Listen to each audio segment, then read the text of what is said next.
Madame, Monsieur, bonsoir. Nous commençons par les titres de cette actualité.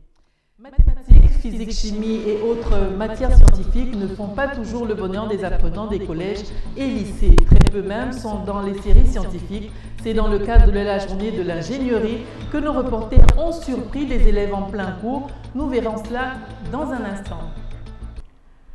Les classes des séries scientifiques sont souvent moins nombreuses et leur matière le plus souvent la bête noire des élèves des lycées et collèges. Martial Tsonga et Refu Itsoga ont surpris apprenants et enseignants de l'Institut Immaculée Conception de Libreville ce matin en plein cours. Regardez plutôt.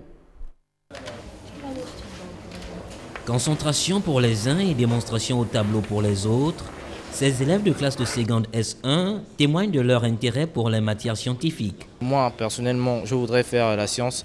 Non seulement d'abord, c'est pour forger ma culture en questions scientifiques, pour aussi faire des recherches plus tard et aussi, si je peux, effectuer quelques structures ici au Gabon pour la jeune génération qui va venir.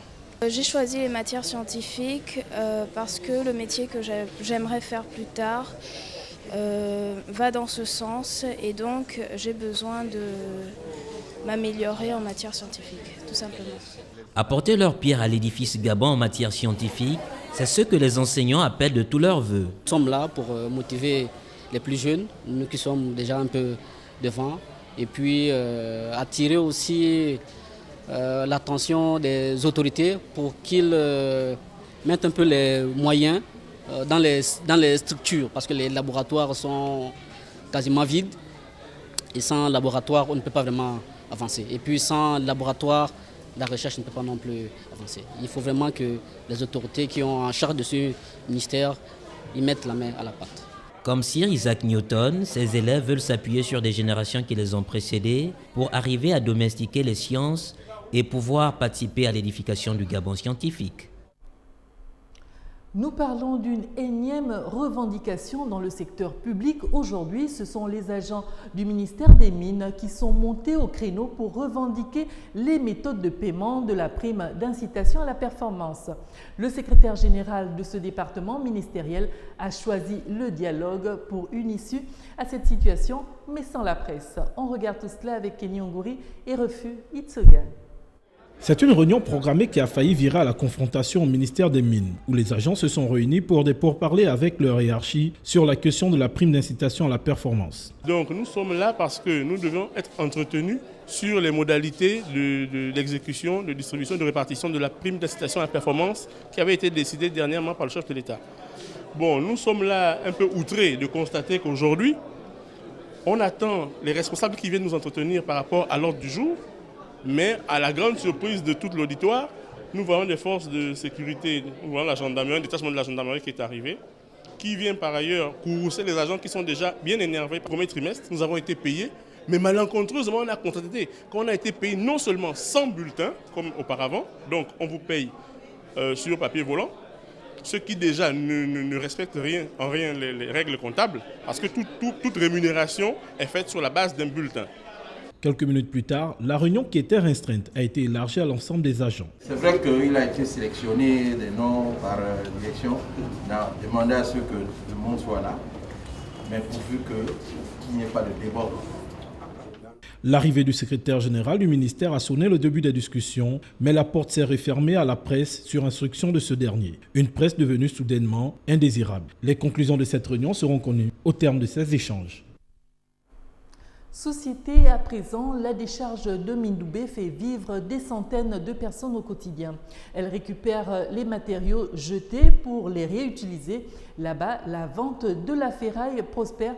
Nous avons rencontré un jeune ouest-africain qui s'est spécialisé dans la récupération des ventilateurs, une activité qui contribue à lutter contre la pollution visuelle. Samperonba et Refu Itsoga. Cogné, détaché et classé, c'est le quotidien de cet homme. À raison de 6 000 ou 7 000 francs par jour, il s'efforce de rendre utile ce qui ne l'est plus. Il travaille surtout pour un grossiste qui trouve son compte tout en faisant œuvre utile. Il travaille sur place là, mais il est en train de recycler, de détacher. Il détache les pièces, il enlève les câbles, il met un côté, les tas de ferraille, un côté les plastiques, un côté les aluminiums et tout, etc. Quand il les disperse, puis du coup, il sait comment il peut vendre. Hein? Il les vend par qualité. Hein? L'activité nourrit son homme, une occasion d'échapper au chômage et de réduire la pollution visuelle dans la ville. Non seulement ça aide à l'assainissement de la ville, parce que ces ordures sont un peu polluantes, mais si on arrive à les recycler, du coup ça ne traîne pas dans les rues. Et beaucoup de gens peuvent faire quelque chose. Je me lève le matin, je trouve derrière la maison les tas de ferraille et tout. Bon, si, ça peut servir quelqu'un. Hein? Et ça peut aussi m'aider. Hein? Donc je peux essayer de les vendre. Peu importe la petite somme que je peux gagner, au moins je pourrais donner quelque chose à la famille. Comme lui, de nombreux hommes et femmes vivent autour de la décharge de Mindoubé. Ils essayent ainsi de donner un sens à leur vie avec des choses qui n'ont plus de valeur pour le commun des usagers. Toujours à Mindoubé, au lendemain du passage à la décharge publique de 3 ministres et de l'équipe municipale, les populations ont tenu à réagir, surtout que les travaux annoncés n'ont finalement pas commencé. Edou Mba et un habitant du quartier prit la parole devant notre caméra. L'homme est exaspéré après de longues années de promesses non réalisées. On retrouve Samperomba. Pour que le courant arrive chez moi, il faut de la peine. 450 000 francs pour avoir un compteur chez moi, au nom de Dieu, dans le Gabon là. Et puis vous parlez, pour avoir l'eau, pour boire seulement l'eau, au nom de Dieu. Regardez, la route là, elle a été, là vous êtes debout sur quoi? Sur un béton déjà fait, mais qui n'a jamais eu sens. Pour mieux marcher ici, il faut avoir les bottes. Et vous êtes en veste, vous êtes sur le trottoir. Et c'est normal. Et vous croyez que c'est bien. Ça nous enchante de pleurer dans la boue tous les jours. Et vous qui êtes bien là-bas, vous parlez. J'ai vu à la télé, les gros ventres là sont venus quand même ici. Les gros ventres là sont quand même venus ici. Et l'autre montre le doigt, il croyait quoi? Ça, c'est du gaz. Enfui. Ça, c'est du gaz. C'est très dangereux. Là où ils vont chercher le terrain, on les chasse. Mais Mindoubé qui a quand même accepté la poubelle, ils ne peuvent pas intervenir en faveur des habitants de Mindoubé. Moi, j'habite à 2 km d'ici. Moi, j'habite à 2 km d'ici. C'est là où je passe. Démarrez votre voiture, je vais vous montrer par où je passe. Vous allez voir si quelqu'un peut, toi, vous tous là, les gros gens qui étaient là hier, si un d'eux peut marcher comme moi, tous les jours.